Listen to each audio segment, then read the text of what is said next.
विद्यार्थियों, success point study YouTube channel पर आप सभी का हार्दिक स्वागत एवं अभिनंदन। विद्यार्थियों, अपन बात कर रहे थे परमाणु के बारे में, परमाणु के परिभाषा और उसके आकार के बारे में चर्चा की।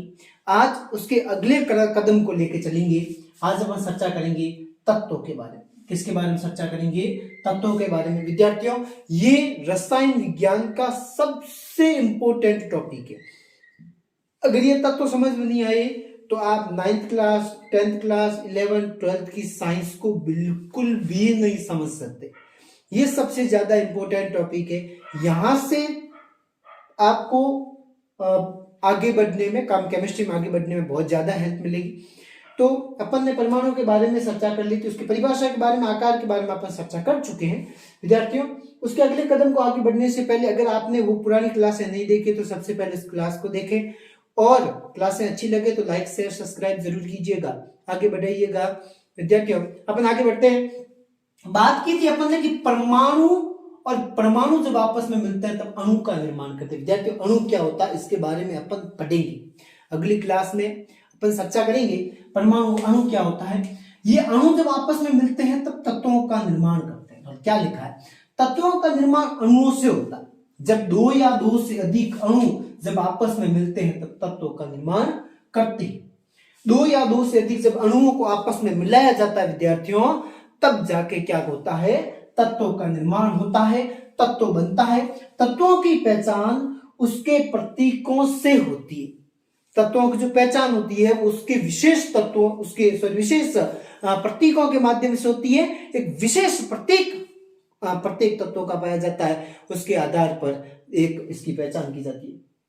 जैसे उदाहरण दूं तो जैसे अपने घरों के अंदर किसी ना किसी का नाम कुछ न कुछ होता है, कुछ न कुछ नाम होता है। जैसे घर पे किसी को कुछ और नाम से जानते हैं, है ना, तो उसका नाम अगर भले अपन बाहर कुछ भी पहचान ले, तो घर के अंदर उसका दूसरा नाम होता है, एक विशेष नाम होता है। ठीक है, जैसे कोई लड़की है, पिताजी की बहुत ज्यादा लाडली है, तो पिताजी उसका नाम रखते हैं डेलड़ी। नाम सुना? डेलड़ी। और कोई लड़का ज्यादा अगर है तो उसका नाम रखते हैं पींचा। पींचा, पींचा किसे कहते हैं? मारवाड़ी की शब्द है ये दोनों, डेलड़ी, पींचा। ठीक है, तो और घर पे सही ढंग से नाम किसी का नहीं देते ना, घर पे नाम सही ढंग से किसी का ही नहीं देते। घर, ये एक बात मुझे अब तक समझ में नहीं आई कि सही ढंग से अगर नाम उसका रखा है तो उसका नाम वो ले। जैसे किसी का नाम जगदीश है तो उसको जगदीश नहीं कहेंगे, जगिया कहेंगे, जगियो। नाम क्या है? जगिया। ठीक है, अगर किसी का नाम प्रेम है तो प्रेम नहीं कहेंगे, प्रेम इधर ऐसे नहीं कहेंगे, प्रेमिया। क्या ही मजा आता है पता नहीं, बट सबकी अलग अलग पहचान है, सबकी अलग अलग, पर हर व्यक्ति एक दूसरे को बहुत ज्यादा प्रेम करता है। कोई व्यक्ति किसी की अलग उसकी अलग अलग भ्रांति होती है, सोचने की क्षमता होती है। विद्यार्थियों, अब बात करते हैं टॉपिक के ऊपर, भटक न जाए तब तक भूल न जाए कि बात किसके ऊपर कर रहे थे। तत्वों की विशेष उसके प्रतीक होते हैं, प्रतीकों के आधार पर समझा। विद्यार्थियों, एक सबसे इंपॉर्टेंट बात, प्रतीक आपको याद होने चाहिए, तत्व आपको याद होने चाहिए। टोटल अब तक खोजे गए 118 तत्व है, और उनके बारे में अपन मतलब चर्चा करेंगे कि किस तरीके से बनते हैं, कैसे बनाए जाते हैं। मैं ट्रिक भी समझाऊंगा आपको कि किस तरीके से तत्वों को लिखा जाता है। ठीक है, पर आपको विद्यार्थियों याद करने पड़ेंगे। अगर आपको आगे की केमिस्ट्री समझनी है तो याद आपको करना पड़ेगा। तत्वों के प्रतीकों का विशिष्ट अध्ययन, यहाँ पे मैंने एक शब्द लिखा है, एक नाम लिखा है, डाल्टन। क्या नाम लिखा है? डाल्टन। डाल्टन ने किया इसके बारे में, डाल्टन ने इसके बारे में प्रयुक्त किया, और डाल्टन के द्वारा सुझाए गए कुछ प्रतीक है, उन्होंने कुछ प्रतीकों के बारे में इसने सुझाव दिया था। एक हाइड्रोजन को उसने कहा कि हाइड्रोजन इस तरीके से दिखाई देता है, जिस तरीके से दिखता है। कार्बन होता है, अंदर ऐसा गोला बना रहता है, थोड़ा सा अंदर से काला काला काला प्रतीक होगा। उसको सही ढंग से मैं सिद्ध नहीं कर पा रहा था, इसलिए मैंने डॉट लिख दिए। डॉट नहीं विद्यार्थियों, अंदर से थोड़ा सा काला। ऑक्सीजन बिल्कुल क्लियर दिख रहा है, इस तरीके से ऑक्सीजन होता है। फॉस्फोरस की संरचना इस तरीके से दी थी डाल्टन ने। सल्फर की इस तरीके से दी थी। आयरन की इस तरीके से दी थी। कॉपर, सीसा, सिल्वर, गोल्ड, सोना, प्लेटिनम और पारा, ये कुछ तत्वों के बारे में डाल्टन ने कहा था। उसके बारे में आगे की चर्चा अपन करेंगे कि किस तरीके से इन्होंने प्रयोग किया था, किस तरीके से इसके बारे में बताया था। आगे देखिए क्या विद्यार्थियों, अपन इसके बारे में चर्चा करेंगे कि तत्वों के नामों की व्युत्पत्ति है वो, जैसे तत्वों के नामों की व्युत्पत्ति किस तरीके से हुई, कैसे तत्वों के नाम दिए गए। तो पहला जो है पॉइंट है वो ये आ रहा है कि कॉपर है जो साइप्रस से लिया गया, साइप्रस एक शब्द है उससे कॉपर का नाम लिया गया। दूसरा स्वर्ण, स्वर्ण का मतलब होता है गोल्ड, स्वर्ण का मतलब होता है गोल्ड, गोल्ड सोना, स्वर्ण, ठीक है। इसको पीले रंग के आधार पर इसके प्रतीकों को समझा गया। उसके बाद देखना तत्वों के प्रतीक अधिकतर एक या दो होते हैं, तत्वों के जो प्रतीक होते हैं वो अधिकतर एक या दो होते हैं, एक या दो प्रतीक इसके होते हैं तत्वों के। इसके पहले अक्षर को बड़ा तथा दूसरे अक्षर को छोटा, मतलब पहला अक्षर बड़ा जो कैपिटल लेटर के अंदर और दूसरा अक्षर है छोटा स्मॉल लेटर में लिखा जाता है। जैसे आप देखो उदाहरण जैसे हाइड्रोजन, हाइड्रोजन को इस तरीके से लिखा जा सकता है, या इसे इस तरीके से लिखा जाता है, न कि यहां एक मैंने शब्द लिखूंगा मैं, न कि इस तरीके से, ऐसे आप नहीं लिख सकते, ऐसे लिख रहे हो इसका मतलब क्या, ये गलत है। हाइड्रोजन को लिखने के लिए कैसा लिखना पड़ेगा आपको, पहला अक्षर कैपिटल लिखना पड़ेगा। दूसरा एल्यूमिनियम, एल्यूमिनियम का जो प्रतीक होता है वो एल होता है और इसको ऐसा लिखा जाता है, न कि आप ऐसा लिखोगे, ऐसा लिखोगे तो ये क्या है, गलत है।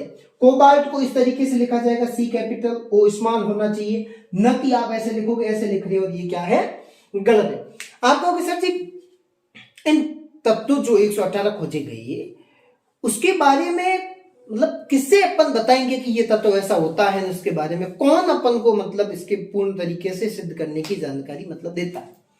तो बेटा एक संस्था होती है जिसे कहते हैं IUPAC, international union of pure and applied chemistry. ये क्या करती है, ये तत्वों के नामों के बारे में, प्रतीकों के बारे में, उसके मात्रकों के बारे में क्या देती है, स्वीकृति देती है। कौन देती है, IUPAC। विद्यार्थियों एग्जाम में प्रश्न पूछा जाता है बहुत बार कि IUPAC क्या है या IUPAC का पूरा नाम लिखिए, तो आप इसको याद कर लीजिएगा, international union of pure and applied chemistry इसका नाम है। ये क्या करती है, तत्वों के नाम, उसके मात्रक, उसके प्रतीकों के बारे में मतलब अपन को स्वीकृति देती है। उसके बाद में देखना और तत्वों के बारे में किस तरीके से मतलब उसके बारे में मतलब खोज किस तरीके से, तो देखना कुछ नामों को उसके अंग्रेजी नामों के प्रथम अक्षर के बाद वाले किसी एक अक्षर को शिफ्ट करके बनाते हैं, एक अक्षर को शिफ्ट करके बनाया जाता है। किस तरीके से नाम दिया गया, आप लोगों के प्रतीकों के बारे में कैसे सुझाव दिया गया, तो देखना पहला जैसे लिखा हुआ है क्लोरीन, क्लोरीन के अंदर क्या आता है, क्लोरीन को लिखते हैं Cl, तो पहला अक्षर C और दूसरा अक्षर L, ऐसे करके क्लोरीन का नाम दिया गया, क्लोरीन का प्रतीक बनाया गया। दूसरा जैसे जिंक, जिंक के बारे में, जिंक के अंदर तो सबसे पहले आता Z, फिर आता N, तो जिंक के बारे में दिया गया। उसके बाद में कुछ जो तत्व है उनके बारे में लैटिन, जर्मन, ग्रीक भाषा, जैसे मैं यहाँ पे लिखूं कि उनके बारे में लैटिन,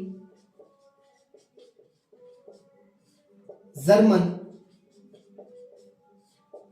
ग्रीक, इन भाषाओं के उनके नामों के आधार पर बनाया गया। जैसे लोहे, लोहे का प्रतीक होता है Fe, लोहा, जैसे लोहा होता है इसका जो प्रतीक होता है वो क्या होता है, Fe। दूसरा नाम इसका आयरन भी कहा जाता है लोहे को, ठीक है। इसका लैटिन जो नाम होता है वो होता है फेरम, फेरम से इसको बनाया गया। लैटिन नाम इसका क्या है, इसका लैटिन नाम है फेरम, फेरम से इसको बनाया गया, फेरस भी कहते हैं इसको।